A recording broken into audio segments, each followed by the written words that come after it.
로마서 4장 4절 말씀. 일하는 자에게는 그 삭설 은혜로 여기지 아니하고 빚으로 여기거니와 일을 아니할지라도 경건치 아니한 자를 의롭다 하시는 이를 믿는 자에게는 그의 믿음을 의로 여기시나니 일한 것이 없이 하나님께 의로 여기심을 받는 사람의 행복에 대하여 다윗의 말한 바 그 불법을 사하심을 받고 그 죄를 가리우심을 받는 자는 복이 있고 주께서 그 죄를 인정치 아니하실 사람은 복이 있도다 함과 같으니라. 네.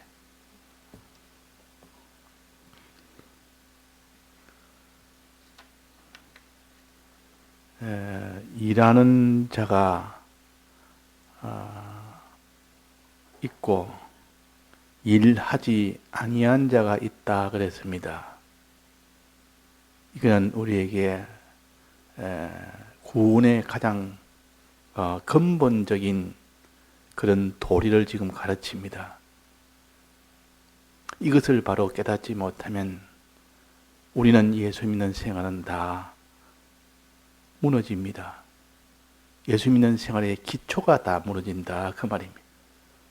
그러니까 아주 중요한 거기 때문에 집을 짓는다면 밑에 지금 기초공사를 지금 하는 건데, 기초공사는 사람들이 그는 중요하게 안 여기고 위에 1층 올라가고 2층 올라가고 3층 올라가고 그게 창문도 내고 뭐 지붕도 내고 온갖 벽돌도 붙이고 이런 것을 집 짓는 거라서만 생각하면 안 됩니다. 기초공사는 아무런 표가 없습니다. 겉으로는. 그러나 기초공사가 그 나중에 집이 무너지느냐 안 무너지느냐는 이거는 근본적인 문제이기 때문에 신앙의 근본이 안 되면 언제 무너든지 반드시 무너지게 됩니다. 그런 신앙은 아무리 열심히 오랫동안 믿어도 어느 한순간 어느 현실에서 다 무너져 버립니다. 안 믿는 사람같이 되어버립니다. 그러니까 이 건축하는 사람은 기초공사에 거기에 할애되는 비용이나 시간은 굉장히 많이 들어갑니다. 우리 신앙도 이런 기초가 바로 되지 않으면 그 사람은 무슨 이 땅에 살면서 마음의 평안이나 뭐 육신의 모든 이 생활의 의식주 문제가 해결되고 그런 것이 좀 되면 예수 믿는 데 힘이 나고 그런 것이 되면 예수 믿는 것이라고 하지만 그거는 예수 믿는 것이 아니라 그 말입니다. 예수님이 이 세상에 오신 것은 십자가 못 박혀 죽으시고 또 부활하시고 승천하신 이유는 우리의 이 땅에 죽을 이 몸을 사는 동안에 의식주가 좀 넉넉하게 사는 동안에 병 없이 좀 살다가 그렇게 하기 위해서 오신 예수님이 아니십니다. 예수님은 우리가 이 세상에 살다가 의식주 문제, 병 문제, 몸 문제 이것뿐만 아니라 그러나 그것은 주된 목적은 아닙니다. 그것도 하나님은 주님은 다 관리를 하시고 다 거기에 대해서 다 조절을 또 하시지만은 그러나 그것이 주된 것이 아니고 무엇이 주된 겁니까? 이 땅에 사는 생활로 끝이 나는 것이 아니라 몽세계에서 사는 그 생활까지도 구원이 되도록 하는 것이 그것이 목적이다 하는 겁니다. 그래서 우리는 이 세상 가운데 의식주 때문에 예수 믿는 사람은 어느 순간이 되면 의식주가 풍부해지면 예수 믿는 생활은 점점 멀어집니다. 그럴 수밖에 없지 않겠습니까? 육신에 있는 문제, 의식주 문제, 이 문제 때문에만 예수 믿는 사람은 그것이 자기의 풍족하게 되는데 그게 전부를 다해서 기도를 하겠습니까? 전부 다해서 순종을 하겠습니까? 다해서 그 일을 다 기울여 하겠습니까? 할 수가 없습니다. 그래서 우리는 이 땅에 잠시 사는 동안 좀 여식주가 넉넉하며 몸이 좀 평안하고 또 모든 후손이 좀 육신의 후손들이 좀 잘 되고 그것만이 전부라 그러면 예수 믿는 사람은 예수 믿는 사람은 반드시 예수 믿는 사람이 나중에는 다 낭망을 하게 되고 예수 믿는 이 일을 다 버리게 됩니다. 그건 필연적입니다. 그럼 무엇 때문에 우리가 예수 믿느냐? 사람이 영원히 죽는, 영원토록 죽는 이 문제가 제일 큰 문제예요. 또 그 다음은 영원토록 사는 문제가 그 다음으로 중요한 문제다 그 말입니다. 우리는 이 땅에 아무리 잘 살아도 그것으로 만족을 못합니다. 왜? 이 땅에 사는 것은 잠깐만에 다 끝이 나기 때문에 그 이후에 영원한 세계가 펼쳐지는데 영원한 세계에서 우리는 어떻게 되느냐? 거기서 영원한 사망으로 끝이 날 수도 있고 영원한 그런 복으로 영원히 계속될 수도 있는 이 큰 문제가 놓여 있다 그 말이에요. 그럼 이걸 보지 못하는 사람은 그걸 예사로 사람이 살다가 죽으면 끝이지 살 동안이 문제지 죽음 넘으면 그렇게 그걸 계산하느냐. 참 우리는 다 어리석습니다.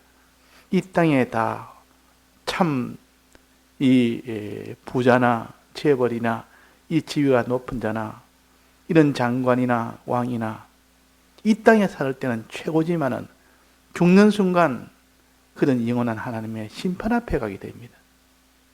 자, 이것을 믿을 사람 믿고 안 믿을 사람 안 믿습니다. 안 믿어도 그 심판은 옵니다. 자기가 믿든 안 믿든 그거 상관없이 그 심판은 받게 됩니다. 그러니까 하나님이 우리를 사랑해서 이 땅에 그것도 필요하면 얼마든지 주시지만은 이 땅의 것이 전부가 아니라 영원한 그 문제가 참 전부라. 어린 아이에게 공부를 자꾸 시킵니다. 공부 왜 힘들게 공부를 시키느냐. 좀 오락도 하고 좀 밖에 놀러도 가고 그렇게 하도록 하지 않고 부모는 공부를 자꾸 시킨 이유는 뭡니까? 너가 지금 힘들지만 지금 하면 너 평생에 너가 앞날에 너가 평안하게 하기 위해서 지금 어릴 때는 잠깐 기간 끝나지만은 그 뒤에 평생이라는 것이 기다리지 않느냐. 평생이 잘 되려면 지금 힘들어도 너는 어떡한지 공부를 해라. 좁은 범위에서는 이치가 같습니다. 이 세상에서는 아무리 자기가 평안하고 좋다 해도 몽세계에 딱 가면 그때는 이 땅에 잠시 동안 있던 그것이 전부가 아니라는 것을 알게 됩니다. 자, 그래서 예수님이 이 세상에 오신 것은 우리의 영생을 위하여 오셨습니다. 영멸을 해결하고 영생을 주시기 위해서 오신 겁니다. 이것이 내 마음에 탁 들어서 이것이 마음에 확 찔리고 여기서 마음에 이런 소망도 나오고 이것이 내게 기쁨이 되고 이렇게 되어야 그 사람이 참 예수 믿는 사람이요.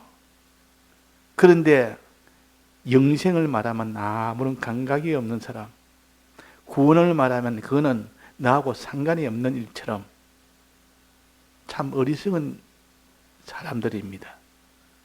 그것이 곧 자기한테 오는 문제고 영원토록 이어지는 그 문제인데 그래서 우리는 잘 살든 못 살든 반드시 이 땅에 살다가 갑니다. 언제나 반드시 갑니다. 가지 않는 사람이 어디 있습니까? 천하의 왕도 다 갔고 이 재벌도 다 갔고 가지 않는 사람이 없단 말이에요. 그런데도 사람들은 예수 믿는 이 생활이라는 것은 어리석은 생활처럼 여기지나 그러나 우리는 참 지혜 있는 자입니다. 주님이 영혼을 계산하면서 우리를 지금 살리는 일을 하십니다. 죽은 우리를 살리는 일을 하십니다. 그래서 예수님은 우리를 어떻게 살리시느냐? 어떻게 하나님 우리를 살리시느냐? 먼저 하나님이 사람을 지을 때 법을 만들었습니다. 사람을 지어놓고 하나님이 법을 줘서 그 법대로 하나님이 복을 주기도 하고, 법대로 하면 복을 주고, 법대로 버리고 살면 화를 줘서 그 사람이 법대로 살 때 복을 받고 법을 버리고 살 때 화를 받는 그 사람이 되니까, 어떤 사람은 복 받는 사람이 될 수 있고 어떤 사람은 화를 받는 사람이 될 수 있습니다. 그 법대로 결국은 하든지 안 하든지 둘 중에 하나니까, 그 법은 하나님이 법을 내서 그렇게 다스리십니다. 자, 그래서 나라마다 법 없는 나라가 없습니다. 법 없는 나라가 있습니까? 사회도 법 없는 사회가 없습니다. 사회가 법이 없으면 그 사회는 혼란의 사회예요. 그 나라의 법이 무너지면 그 나라는 서지를 못합니다. 가정에도 법이 있어야 되고 자기 내부에도 나름대로 법이 있어야 살지, 법 없이 뭐 이래도 되고 저래도 되고, 그런 사람은 바다 물결처럼 이렇게 흔들리는 사람은 이럴 때 이 현실에서는 이렇게 하고 저 현실은 저렇게 하고 자기 마음대로 해버립니다. 자, 그래서 우리는 이 하나님이 주신 법에 따라서 그 사람이 사망이 되기도 하고 법에 따라서 그 사람이 생명을 얻기도 하고 그렇습니다. 그래서 이 하나님의 법이라는 것은 우리의 생사화복이 거기에 달렸습니다. 근데 아담은 하나님의 법을 받아서 어떻게 했습니까? 지켰습니까? 하나님의 법을 어겼습니까? 하나님의 법을 어겼습니다. 그 어긴 그 계약대로, 선악과 먹으면 죽는다는 그 계약대로 그대로 사망을 받았습니다. 이 사망은 그 자리에서 숨이 끊어지는 사망이 아니라 하나님의 은혜가 완전히 차단됐습니다. 에덴 동산에서 쫓겨나는 이것이 사망입니다. 영원토록 쫓겨나 있을 때는 영원한 사망이요. 영원한 사망이라. 은혜 없이 사는, 에덴 동산에서 났으니까 은혜가, 에덴 동산에는 은혜가 충만했지만 쫓겨나니까 그것은 얼굴에 땀을 흘려야만 먹을 수 있는 이것이 에덴 동산 바깥이요. 그러나 영원한 사망은 그것조차도 없다. 이것조차도 없는 영원한 사망, 고통 속에 가게 됩니다. 이것이 하나님의 법을 어긴 형벌입니다. 이것이 영원토록 계속됩니다. 그 뒤에 뭐 몇백 년 뒤에, 몇천 년 뒤에 그 뒤에 뭐 해결될 수 있는 길은 없습니다. 그러니까 우리는 이 사실을 모르니까 사람들이 다 거기에 대해서 참 고민도 없고 거기에 대해서 탄식도 없지. 이걸 알게 된 사람 같으면 누가 그것을 탄식하지 않으면 그걸 해결점을 찾으려고 그 길로 나서지 않겠습니까? 그래서 하나님이 택자는 때가 되면 중생을 시켜서 중생에서 이제 하나님 부르실 때 이제는 부릅니다. 때가 되면 중생은 자기가 모를 수가 있고 이제는 부르면 그때는 알게 됩니다. 주님이 불러서 이제는 예수 믿는 생활을 하게 됩니다. 예수 믿는 생활을. 그러니까 안 믿는 가정에서 나서 안 믿는 생활을 하다가 예수 믿는 이 생활을 시작한 사람은 구분이 확신하지만은 믿는 가정에서 태어나서 어릴 때부터 믿는 줄 알았지만 생활을 보면 믿는 것이 아니고, 그러다가 나중에는 어느 때 하나님이 또 믿는 마음을 주어서 그때는 지금까지는 타성으로 믿었지만 그때는 이제는 안 믿는 가정에서 태어나서 이제는 믿는 사람이 되듯 그때 믿게 되는 때가 옵니다. 그때 그때부터 믿는 생활이 됩니다. 그 믿는 생활 되는 그것이 구원이 된다. 그 말입니다. 구원이 된다. 자, 그러면 여기에서 오늘 일하는 자와 일하지 않는 자라고 그랬습니다. 요 일한다는 말은 하나님의 법을 내가 행하는 것을 갖다가 일한다 그렇게 말합니다. 하나님 법을 내가 직접 하나하나 다 지켜 행하는 때, 그러니까 하나님의 법을 율법이라고도 합니다. 율법을 내가 행할 때 그는 일한다. 율법의 행위를 한다. 그죠? 일한다. 그렇게 이 표시를 했습니다. 그러면 율법의 행위를 하지 아니하는 것은 일을 하지 않는 겁니다. 일을 하지 아니하고, 그러면 그 사람이 구원을 얻으려면 율법을 내가 행해서 구원을 얻든지, 율법을 내가 다 행하면 구원을 얻을 수 있습니다. 그래서 자기가 행해서 구원을 얻는 방법이 하나 있습니다. 그러나 율법을 다 행하면 구원 얻는다고 했지만 실제로 율법을 다 행한 사람이 한 사람도 없습니다. 즉 일을 해서 구원을 얻겠다는 사람이요, 율법을 다 행해서, 하나님의 법을 다 행해서 내가 구원을 얻겠다는 거죠. 근데 성경엔 한 사람도 이 구원을 얻은 사람이 없다. 율법을 다 행한 사람이 한 사람도 없습니다. 그래서 율법을 다 어긴 죄인이 되어서 전부 다 심판 속에다 가게 됐습니다. 그런데 거기서 이제 예수님이 오셔서 약속을 하시며 또 인류 역사 4,000년이 지나고 이제는 그 시점에 예수님이 실제로 오셔서 우리 위하여 율법을 대신 다 행한 겁니다. 내가 행해야 될 율법을 내가 다 행하지 못한 것을 예수님이 오셔서 완전 다 행하셨습니다. 완전. 우리는 율법을 완전히 행하지는 못합니다. 행하기는 행해도 이렇게 떠문 행하고, 행하지 못할 때는 그걸 불이라 그러고, 어기면 불법을 하게 되면 그건 죄라 그럽니다. 그 사람이 죄 하나만 들어도 죄인인데, 얼마나 많은 죄가 있는데 이 죄인 투성인데, 또 어도 떠문 어거 있다가 없다가 선도 그렇고, 그러니까 선도 참 선한 자도 없고 참 의인도 없고 참 죄를 다 사함받은 자도, 이 죄 문제를 다 해결한 사람 한 사람도 없습니다. 그러니까 전부 사망 속에 다 갔을 때 우리가 행해서 안 된다. 그럴 때 예수님이 오셔서 대신 행하셨습니다. 완전히. 이것이 예수 믿는 가장 지금 기초 공사하는 겁니다. 이 기초 공사가 안 된다면, 예수를 오랫동안 믿어도 이 공사가 안 된 사람 많습니다.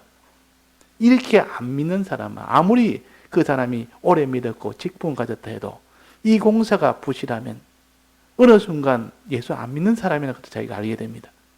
말만 그렇지 자기가 행동만 그냥 왔다 갔다 하는 행동만 하지 정말 마음에 진실하게 믿는, 예수를 믿는 믿음이 없다는 것을 알게 됩니다.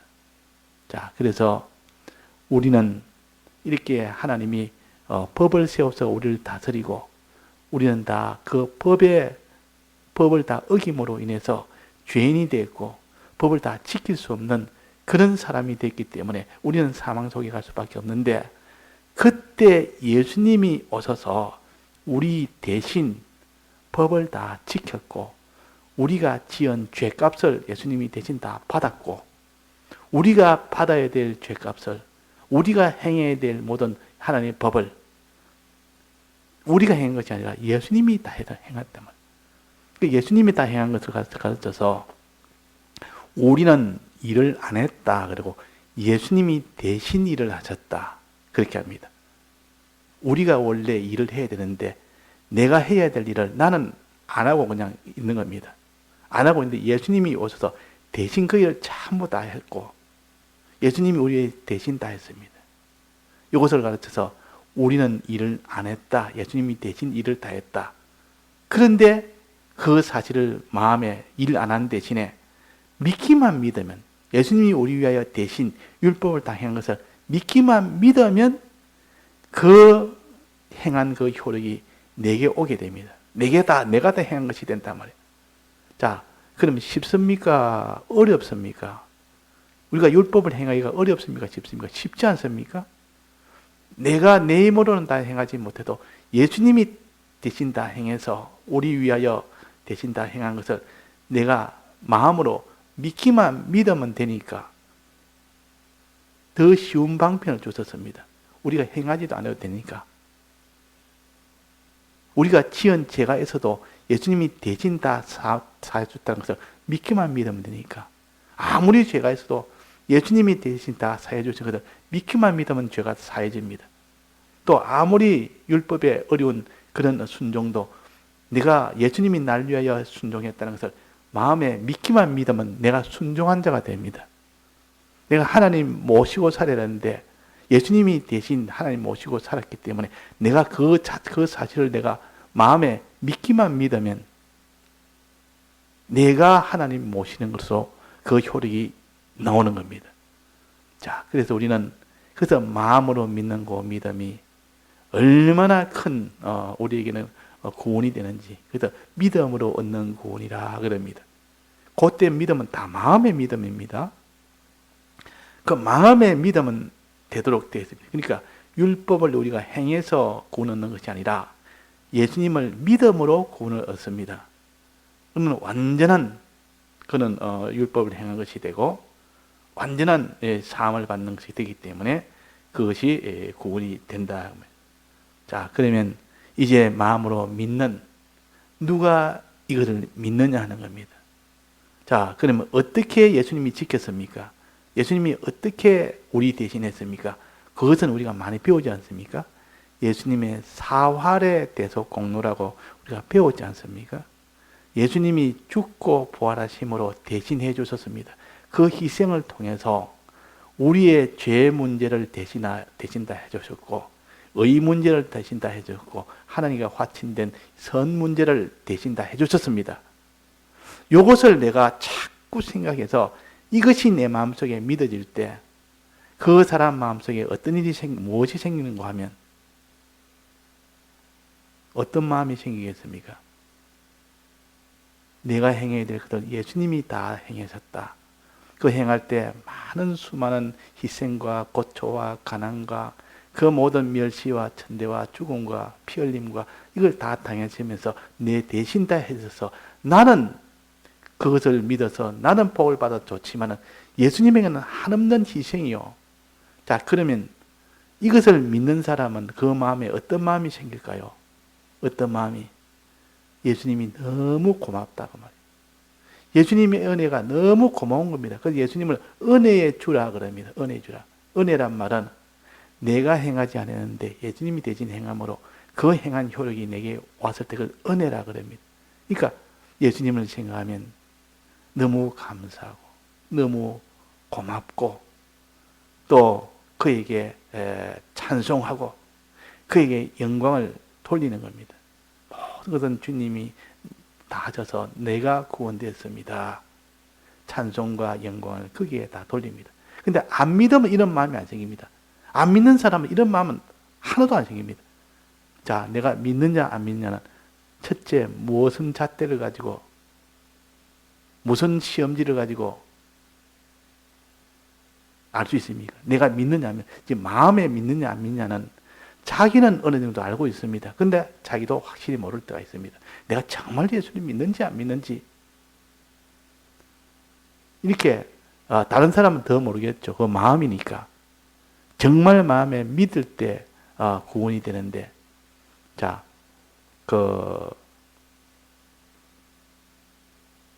리트머스 종이라고 산성과 알칼리성 구별하는 시험지가 있습니다.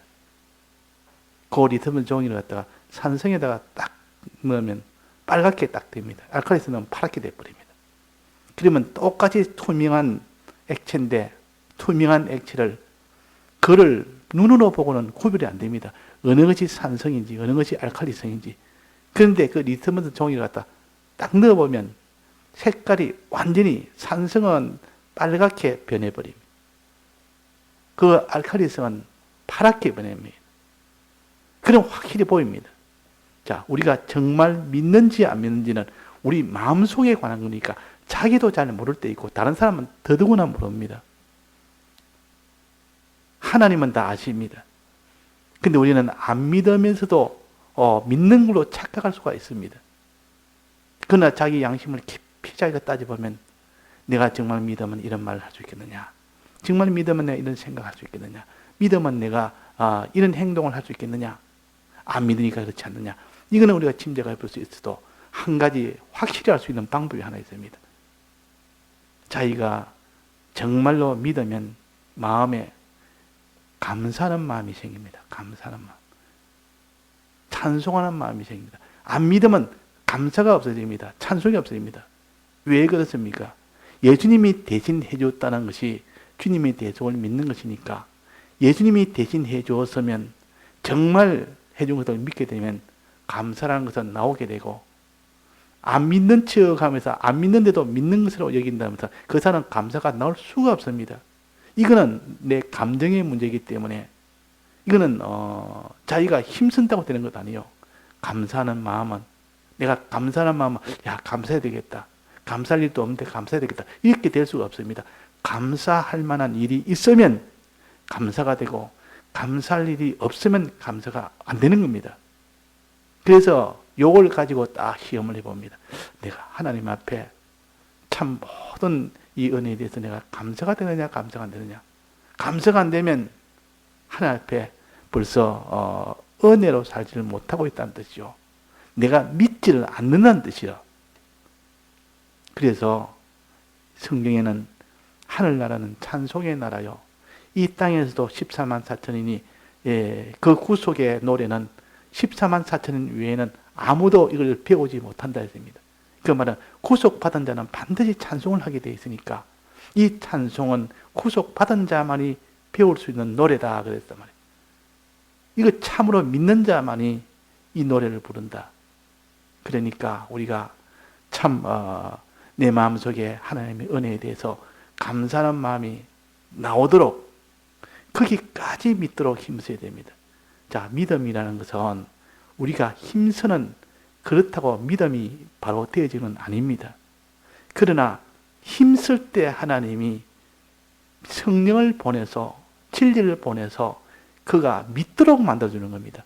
내가 믿는다고 애를 쓰니까 믿어진 것이 아니고, 내가 믿도록 애를 씁니다. 그래서 뭐 성경을 보고 기도도 하고, 또 자기가 깨달라고 애도 쓰고, 또 말씀도 듣고, 묵상도 하고, 회개도 하고, 또 행하려고 힘쓰고, 이렇게 힘쓰다 보면 하나님이 그걸 보시고 그에게 믿는 성령을 부어줍니다. 그러면 누구 힘으로 믿게 됩니까? 성령의 힘으로 믿게 됩니다. 그 성령의 힘이 오도록 하는 방법은 뭐냐? 우리가 힘을 쓰는 것이다 그 말이에요. 우리가 힘쓰는 것은 성령이 와서 나를 믿게 해달라고 힘을 쓰는 겁니다.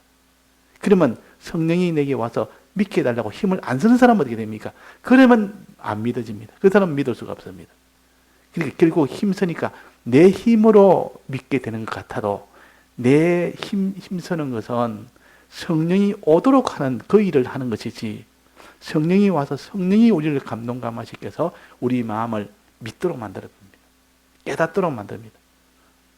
그 마음에 과연 이게 참 옳은 말씀이다, 이렇게 이것이 참 이게 진리다, 이렇게 깨닫도록 해주는 것이 성령의 은혜입니다. 근데 이 성령의 은혜는 힘쓰는 자에게는 성령의 은혜를 주시지, 구하라 그러면 주실 것이요, 네가 구할 때 내가 좋은 것을 주시지 않겠느냐, 성령을 주시지 않겠느냐 그랬습니다. 이 성령을 구한다는 말은 힘쓴다 그 말입니다. 기도로서 힘쓰고, 성경을 읽음으로 힘쓰고, 말씀을 들음으로 힘쓰고, 묵상을 함으로 힘쓰고, 회개함으로, 회개를 힘쓰므로 또 힘쓰고, 또 순종을 또 힘쓰고, 이렇게 자기들은 한다고 힘을 쓰다 보니까 그걸 주님이 또 보시고 마음이 협족이 돼서 내가 성령을 보내야 되겠다, 이제 판단을 하십니다. 그래서 성령을 보내면 그때는 그 사람 믿어집니다.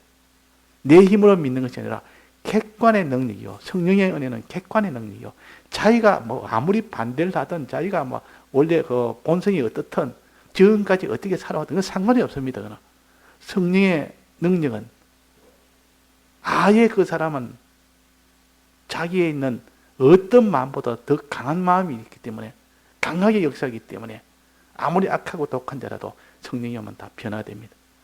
그 바울은 그 예수 믿는 사람을 잡아서 집단으로 다 죽이는 그 일에 전부를 다 삼는 마귀의 종 중에 마귀의 종 아닙니까? 그런데 예수님이 다메섹 가는 길에서 그를 불러서 그를 성령으로 인도하니까 완전히 사람이 180도 바뀐 겁니다. 자기 힘으로는 할 수 없는 일이요, 객관의 힘이 오면 됩니다. 그러니까 저는 그렇습니다. 나도 그렇고 다른 사람도 그렇고 믿음이 점점 자꾸 삭감이 되고 믿음이 자꾸 없어지고 이러면 참 고통이 됩니다. 마음에 참 이렇게 마음이 아파지고 이 낭망이 되고 이렇게 된다면, 그러나 성령의 은혜가 오면 아무리 신앙이 어리고 아무리 참 악한 자라도 하나님 변화시키 뿌리면 된다 그러면, 인터넷에 보니까 어느 목사님인데 우연히 목사님 설교를 하나 들었는데, 그 목사님은 지금 저 강남 쪽에 큰 교회를 하고 있는데, 그 목사님 무슨 이런 기자인데 뭐 오랫동안 방송국의 기자로 오랫동안 한 사람이고 아주 비판이 많은 사람이라 뭐든지 비판 쪽이고, 자기 아내가 예수님 믿으니까 내가 이 아내 보니까 이게 예수에 빠져 있으니까 내가 교회에 가서 내가 좀 잠입 취재를 해서 이 뭐 잘못된 건 내가 좀 드러내야 되겠다 싶어서 이 아내를 거기에 빠지지 않도록 해야 되겠다 싶어서 자기가 잠입을 해서 새벽 기도를 간 겁니다. 취재차. 얼마나 비판이 있고 얼마나 실력이 있고 말도 잘하고 그런데 그 따지는 것이야 뭐 얼마나 잘 따지겠습니까? 그래가지고 오인이 가가지고 한 이틀 3일을 잠입 취재했는데 막 은혜 받아가지고 막 거기서 하나님 앞에 바로 꿇어진 겁니다.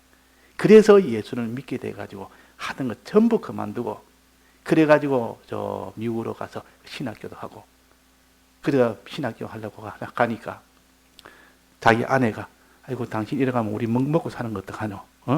신학교 하면 먹고 사는 것 해놓고 가야지. 당신이 내보다 먼저 예수를 믿었고 내가 이렇게 나가면 당신이 따라줘야 되지 않느냐? 이게 예수 믿는 길 아니냐? 이래가지고 결국은 자기가 앞서게 된 겁니다. 그래서 나가지고 나중에는 그 목회를 하고 지금도 있는데, 그분은 좀 교회도 특별해서 뭐 의자로 이러는 자 아니고 그냥 1인용 의자 탁탁탁 앉혀가지고 이 설교도 보면 들어보니까 이렇게 강의식이라 뭐든지 비판식이라 뭐 좋은 것만 좋은 거 아니라 이 잘못된 것을 위주로 해서 우리가 잘못 믿는 것, 잘못된 것. 그러니까 사람들이 그러면 참 기독교를, 자기 기독교를 항상 비판의 인면도 같이 가져야 되는데 그런 것 없이 그냥 좋은 면만 말하는 것이 아니라, 저분은 보니까 기독교의 잘못된 점을 지적을 하면서 반응을 한다고. 그래서 저도 쭉 한번 들어보니까 그 깨달음이 그렇게 벗어나지 않는 그런 깨달음을 가졌습니다. 그래서 한번 들어볼 만하다 그런 생각을 했는데, 이게 하나님이 성령이 오면 그렇게 기자 생활을 오래 했고 이 비판 쪽이고 기독교에 대한 비판이고 거기에 대해서 이렇게 해도 하나님이 그 사람을 딱 붙들어 놓으니까 막 그 사람의 마음이 완전히 다른 사람한테 변해버린다. 그래가지고 기자 생활을 다 집어 던져버리고 바로 목회 생활을 다 나갈 정도로 그 신학교를 갈 정도로 되니까, 하나님의 능력은 이런 겁니다. 하나님이 변화시키면 다 됩니다. 우리가 예수를 어떻게 믿느냐 안 믿느냐는 내 마음속에 참 이런 기쁨과 감사와 이런 찬송과 영광 돌리는 것이, 이것이 내 속에 충만한 것을 믿었다는 증거요. 이렇게 예수 믿는 이 생활은 참 성령이 오지 않으면 절대 불가능합니다. 성령의 역사가 오지 않으면 불가능한 것은, 하나님의 존재를 믿지도 않는 사람이 하나님의 존재를 믿으면서 그분이 사람 되어 오셨다는 것, 사람 되어 오셔서 그분이 우리 위하여 대신 십자가 못 박혀 죽었다는 것, 이 죄 문제를 해결했다는 것, 이건 도무지 세상에서는 없는 말이요. 세상에서 없는 말이고 세상에는 그런 거기 때문에 이것을 믿도록 하는 데는 성령의 역사가 아니면 결단코 믿을 수 없습니다. 이거는 확실합니다. 그래서 우리가 자기를 위해서도 성령을 하나님이 보내서 그 사람이 믿도록 해줘서 이래야 되고, 또 다른 사람, 자기 가족이나 또 이웃이나 다른 사람을 위해서도 항상 주님 성령이 오셔서 저 사람 마음을 다 변화시켜 주옵소서, 이 말씀을 주어서 그 말씀의 깨달음으로 다 변화시켜 주옵소서, 이렇게 이 말씀을 들음으로 성령이 와서 그 사람이 다 변화되는, 그렇게 변화되면 변화되지 않은 사람이 없습니다. 그래서 사람으로는 할 수 없어도 하나님은 할 수 있다. 내가 성령을 가르칩니다. 사람의 힘으로는 사람이 변화가 안 됩니다. 사람의 힘으로 아무리 믿으라 해도 그 사람의 힘은 하나님이 성령 오도록 만드는 일만 하지. 그래서 우리가 기도하는 것은 성령이 오도록 하기 위한 것이 기도입니다. 그러니까 성령이 떡 오면 그 뒤는 이제 성령이 하는 겁니다. 성령이 이제는 주동이 돼서 모든 일을 하기 때문에 자기가 뭐 반대해도 소용없습니다. 자기가 아무리 반대해도 성령이 와서 그 감동감화 시키고 성령이 끌어가면 막 거기에 다 복종을 다 해버립니다. 그래서 악한 자도 다 믿고 이렇게 불신자도 다 믿고 이 세상에 그리 비판적인 기독교의 비판적인 사람도 하나님이 붙들어서 흔들어 보면 막 그냥 다 믿어집니다. 그래서 우리는 소망도 가지고 그런데 성령이 오도록 하기 위해서 우리는 많은 이런 일을 해야 됩니다. 성령이 올 수 있도록 성령은 주님이 감동이 되어야 성령을 보내십니다. 주님이 내게 먼저 감동이 되어야 되는데 내가 성령 오도록 하는 일에 감동이 될 만큼 그렇게 안 하니까 우리가 성령을 받을 수가 없는 겁니다. 자, 감동이 되려면 어떻게 해야 됩니까? 말씀을 듣는 일에 참 우리가 다해서 해야 됩니다. 또 들은 말씀을 새기는 일에 다해서 해야 됩니다. 또 자기 양심을 다 기울이는 거 다해서 해야 됩니다. 이런 것을 할 때 주님 보시고 기뻐서 성령을 보내주시지.